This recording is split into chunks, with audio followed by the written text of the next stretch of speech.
this video, I'll be talking about holding the guitar, which seems simple enough, but what I want to stress here is that even though my back is straight, I'm relaxed. My shoulders are relaxed, they're not tense. Tensing up does not help us to play the guitar. It actually impedes us. So just be aware of any tension in your body. Keep your shoulders relaxed. There's no tension in my right hand or my left hand. My fingers are loose and relaxed. I'm going to talk about holding the pick. I do use different picks for different situations. If I'm doing a technique exercise and I want the string to respond quickly to what I'm doing, then I'll use a smaller, thicker pick because the string responds to the pick immediately. If I'm going to do some strumming, I'll use a thinner, bigger pick that has more flexibility.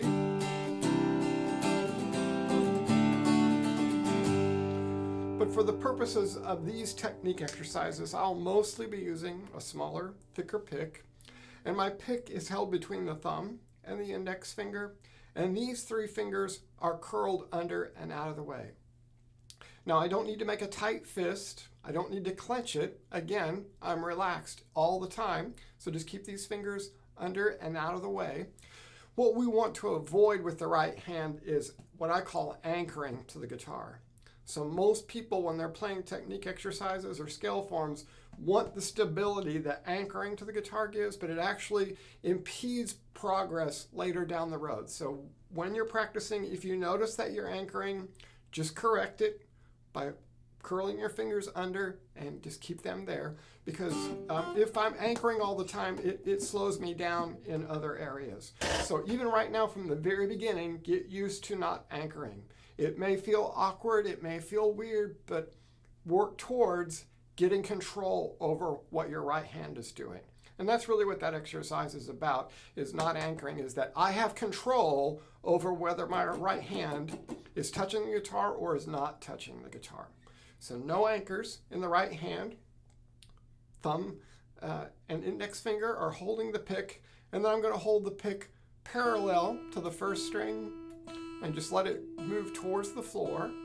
Now I don't need a big range of motion here because that's wasted energy, and I'll talk about that in a minute, but right now I'm just holding the pick, play the first string, play the second string, third string, fourth string, and so on, and so on.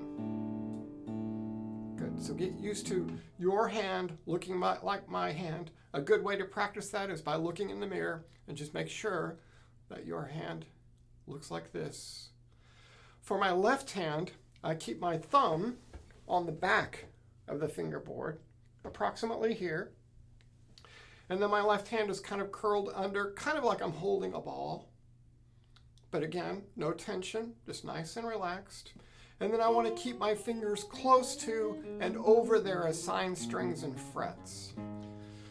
So I call this economy of motion. Economy of motion means that I'm only going to move the distance that it takes to get from one note to the next, and I'm only using the amount of energy that it takes to set that string in motion. Here is a demonstration of not good economy of motion. You see that my fingers are moving way more than they need to get the job done. They're all over the place. I call this flying fingers. So we want to avoid flying fingers and work towards economy of motion. So especially as you're practicing your technique exercises, look for good economy of motion. Be aware of flying fingers and keep those fingers close to and over their assigned strings.